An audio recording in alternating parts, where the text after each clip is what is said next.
Hi, I'm going to do a video. I've got these little votive candles, and the candle holders that I have for them are big, heavy, like glass things, like that, and they're beautiful as long as they stay off to the side away from any tables where they could fall. It's not really safe to put them up here because then they could fall and cause an accident. So what I want to do for this is I want a holder for this that allows it to sit on the table and look good and not just be by itself looking like a plastic candle. So I'm getting ready to do a project. I've got these small, they're simply organic spice containers, and they're just little plastic things. And as you see here, it's got a corner and it lifts up, and it actually peels off the entire label. So I'm going to peel it off, and I take the lid off, and I'm left with just a plastic jar. And now this plastic jar holds the candle, but it's too short and it's not really that great. It's kind of cuter than just having the candle itself, so I'm putting it there. But I'm getting ready to do a project where I kind of spice up this plastic jar so it looks like a really nice candle holder and has a boho flare. Now the only candle holders, the other options that I were able to find that were plastic or good that could sit on the table would be paper ones that are made from cardstock, and they have like a shiny gold or silver that goes around the candle, but then you pick it up and the candle's still sitting on the table. It's not like a full cup that you can pick up. It's not like a candle holder. They really need to make some really nice plastic ones for these LED candles, and that would be great. But I'm going to now continue my project, and I'll show you step by step what I do to make this into a really great candle holder. And then the spice, it can go in to refill another jar. This is the same spice, so I just put it in there into that already open jar so that doesn't get left, because what will happen when this jar gets used up, then I buy another jar and it keeps doing, and that one gets left and gets old. So the spice goes in with another spice, and or when the jar is used up completely, you will have more plastic jars. Okay, so what I've done is I have quite a few of these. I don't have any pots that are that size. So I saved 3 of the best ones, and then I took the worst one and I cut it up to do that. I don't know if it'll work because of the angle of it and the amount of plastic.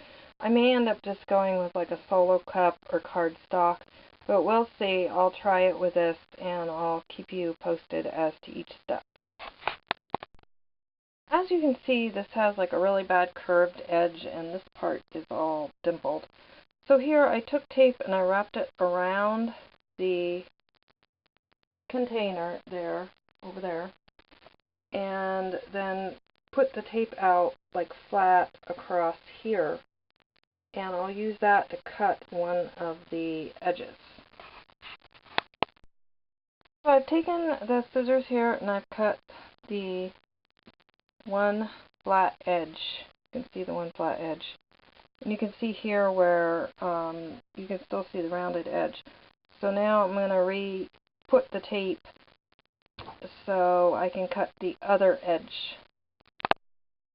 What I did was make sure this is at a right angle, and then I put the tape down here so you can see like the curved part sticking up, and then I've got the tape down that way.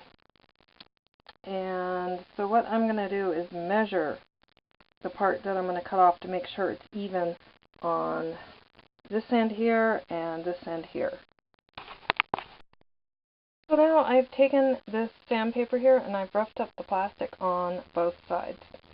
And also the plastic is not exactly, as you see, straight because it was on an angled thing and it's made on an angle. So I'm actually going to paint it so that the wider part's going to be on the top.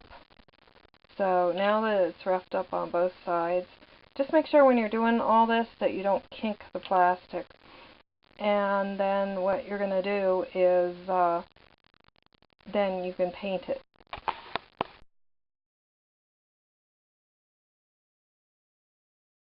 So basically what I'm doing is I'm using like the leftover gold paint that I've used for like a lot of other projects in here.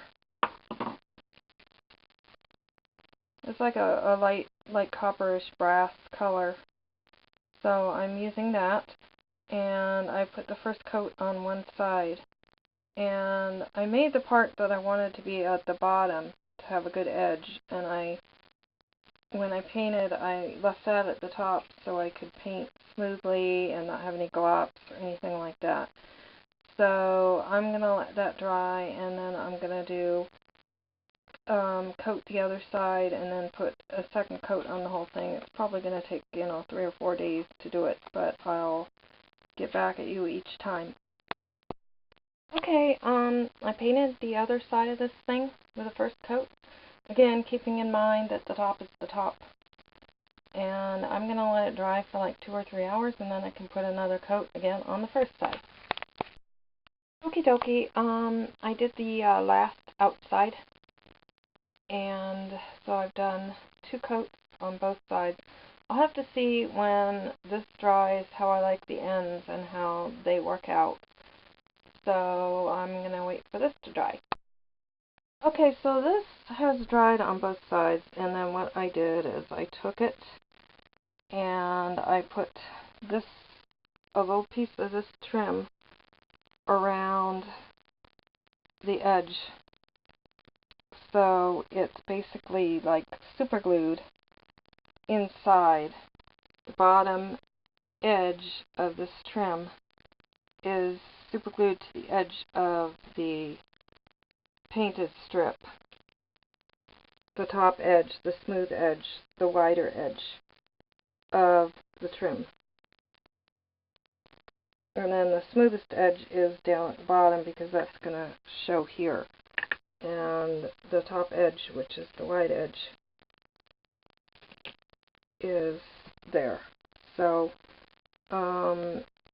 I will let that dry, and then I'll get on to the next step. So what I'm going to do here now is I'm going to take this same paint that I've been using, and I'm going to paint this lace stuff so that it has more congruency and doesn't look so like homemade crafty. So I'm going to paint that over so it's consistent, and I'll be back. Okay, I took this smaller brush and I went through and I painted the trim, the fabric trim, on both sides. So what I kind of had to do to get it in there so it wouldn't be just glop on there and would still show the texture is that I stippled and rubbed back and forth and swirled and everything so that the paint would get in there and get on all covers but still have the congruent color with the other trim so it would look more natural. And you can see what I've done there. It's drying. It's going to dry. And then after it dries, I'm going to do a second coat with an even smaller brush to get in to where the little sparkles are if I need to.